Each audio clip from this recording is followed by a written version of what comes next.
agricultura ya es un complejo.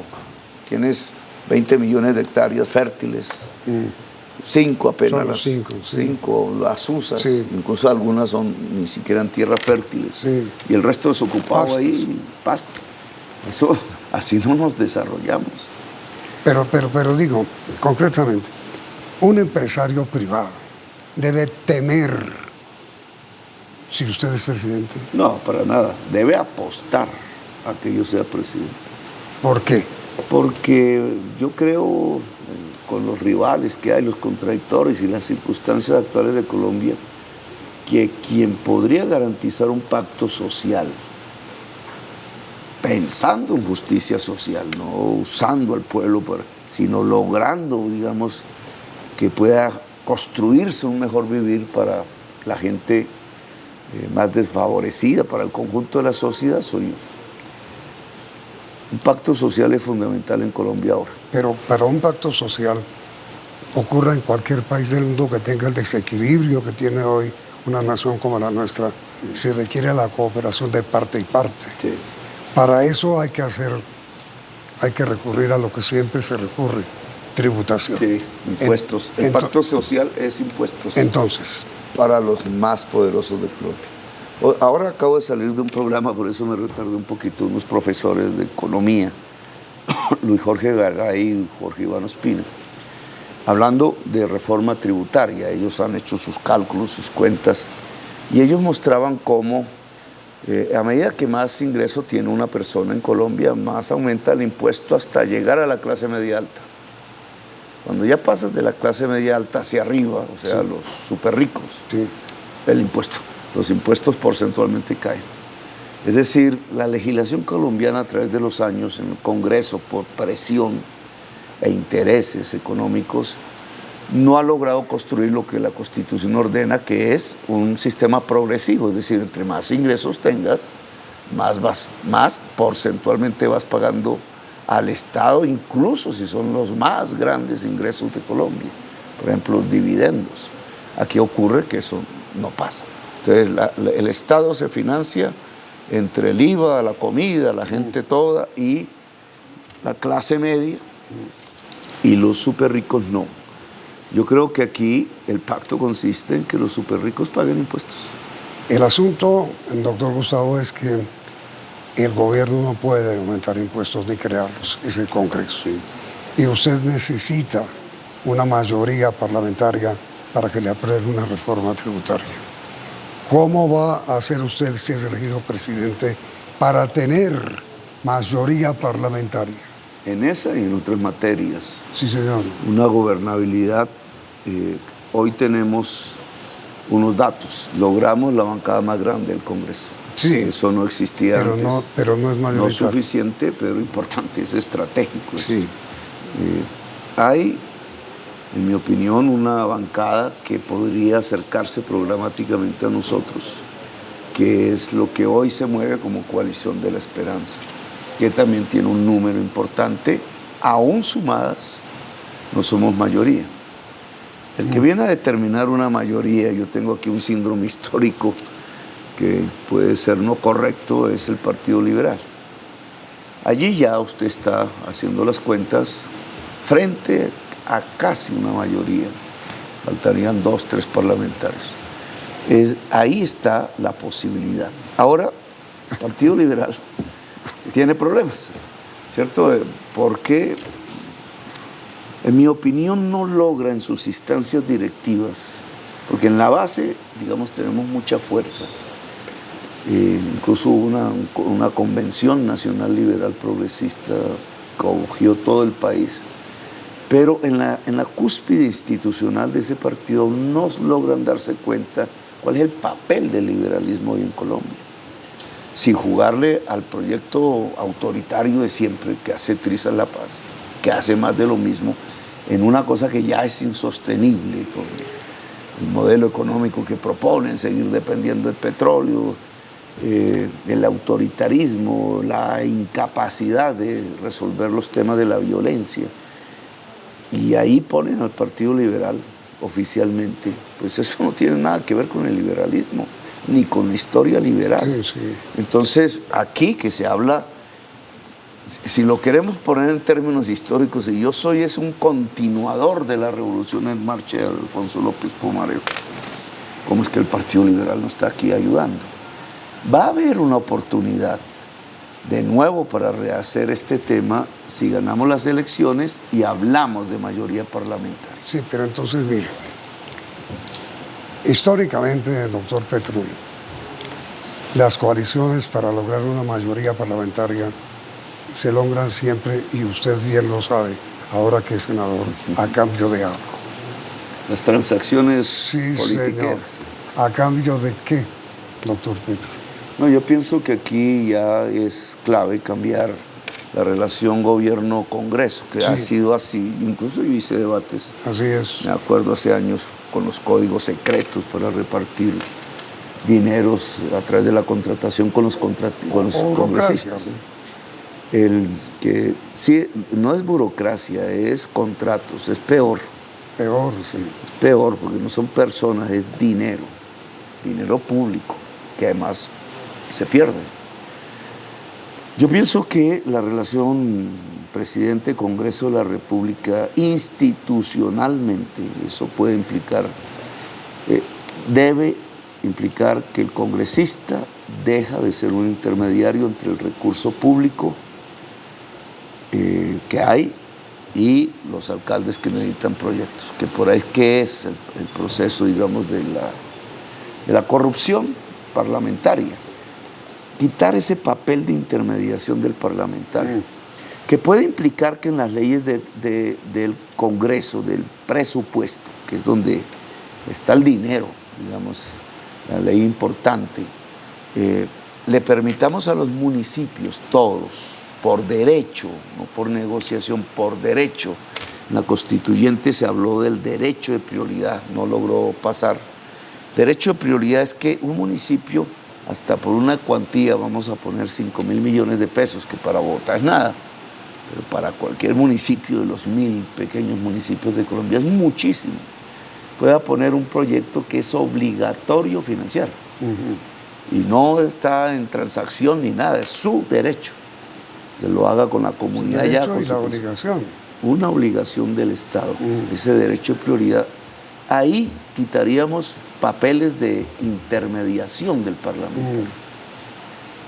También... Pero mire, pero sobre esto es que usted acaba de decir, lo de los contratos. Sí. Evidentemente, pues no solamente burocracia para el Congreso, sino contratación oficial. ¿Cómo va a hacer usted, y este tema sí que es delicado, doctor Gustavo, para controlar la contratación con empresas del Estado? ¿Con quién? Con empresas del Estado. La corrupción, hablemos, digamos, que es lo que afecta a la contratación pública, porque es un instrumento de corrupción enorme. Hay que dar unas señales, en mi opinión, poderosas. Eso de que uno se quita el cinturón y voy a darle rejo al corrupto, eso es bueno para ganar votos, pero al corrupto le importa un comino. Le voy a quitar la camioneta al congresista. Sumas ese valor y aunque éticamente es importante, no, digamos, no es ni un pelo lo que es la corrupción en Colombia. La corrupción en Colombia son billones de pesos. Y hay que dar unos mensajes, digamos, ejemplarizantes. Voy a poner estos hechos. Uno,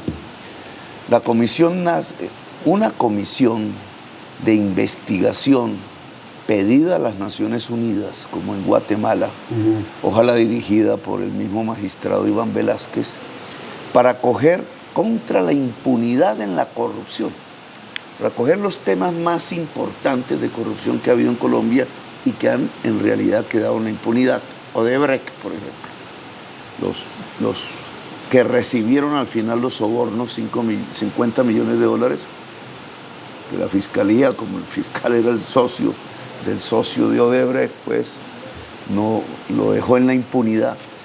Reficar, etcétera, los más grandes hechos de corrupción investigados por una comisión independiente de origen internacional. ¿Usted recurriría a Velázquez?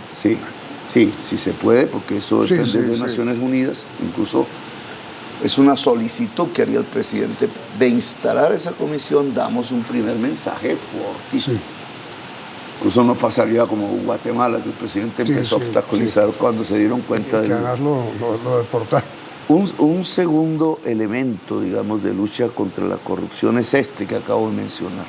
Quitar el papel de intermediación del parlamentario de los recursos públicos. Eso me parece clave, es parte de la corrupción, no toda, pero me parece fundamental como mensaje al país de un nuevo camino más transparente en el manejo del Estado. Pero mire, escúcheme esto. Sobre este tema de la corrupción, el doctor Rodolfo Hernández basó su campaña sobre la anticorrupción y él está siendo investigado por corrupción por la Fiscalía. Sí, porque entonces es un mensaje falso, independientemente si es culpable o no. Sí. Hasta ahora es imputado, es el único candidato imputado por corrupción de todos los que desde el principio. Y los hechos son feos, digamos, una notaría, una evidencia por millones de dólares. Entonces, pues un presidente no puede dar ese mensaje. Entonces, no, es que la corrupción se acaba, pero resulta que el proceso judicial tiene fuertes indicios de corrupción. El presidente tiene que ser un ser honesto. Digamos, al menos de tantas investigaciones que me han hecho, yo he perdido mi cuenta de eso. Nunca pudo, ni siquiera pasaron a una formulación de cargos en ningún proceso. Día tras día, la prensa termina dando noticias de que Petro aquí le fallaron a favor, etcétera, acaba por la subida de las tarifas del Transmilenio, acaban de fallar a favor. Entonces yo al final aquí llego después de unas investigaciones profundas contra mí de todo tipo, Contraloría, Procuraduría, Fiscalía, y estoy libre, bien, digamos, ya no tengo ni procesos, pero quedan algunos por ahí. Y no ninguno por corrupción, ni siquiera en el inicio ninguno por corrupción, siempre era que la calumnia, que no sé qué. Aquí sí tenemos, el mensaje tiene que ser muy claro. Si yo soy honesto, punto, tengo más capacidad de que un ministro, un viceministro, por ahí cualquier funcionario que tenga control sobre el dinero público sea honesto. Eso no es automático. Usted no tendrá mano débil si se llega a descubrir algún funcionario corrupto. Eso va para afuera, va para afuera.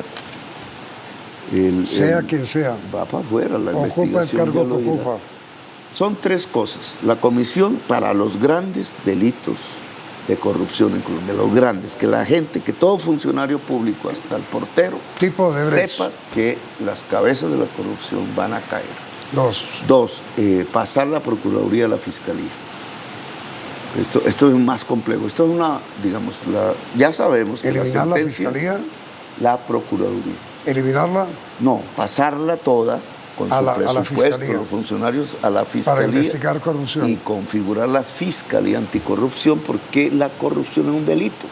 Es decir, convertir a la Procuraduría en Fiscalía contra la corrupción. Sí.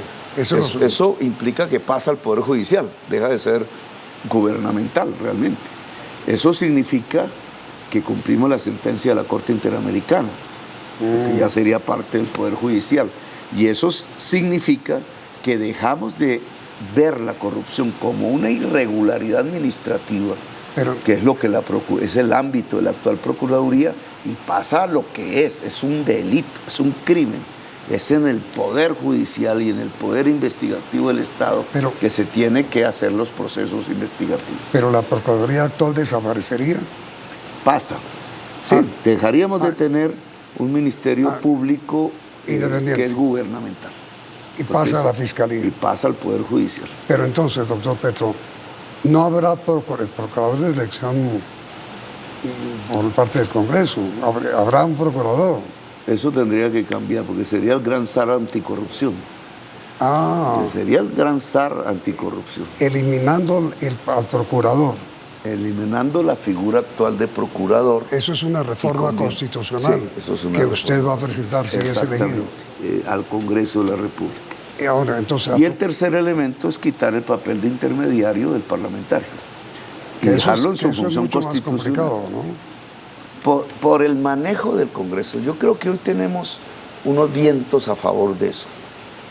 En cierta forma la política ha cambiado. Pero mire, doctor Gustavo, desgraciadamente el tiempo se nos agotó, porque yo tengo que comenzar con el noticiero ya. Sí. Le quiero solicitar que por favor me acepte la invitación para seguir conversando usted y yo, y este programa que vamos a grabar desde este momento lo transmitimos mañana a las 8:30 de la noche. Bueno, perfecto. Estupendo, muchas gracias. Muy amable. Gracias. Muchas gracias, doctor Gustavo. Vienen ahora las noticias más importantes del día en el noticiero CNI Noticiero.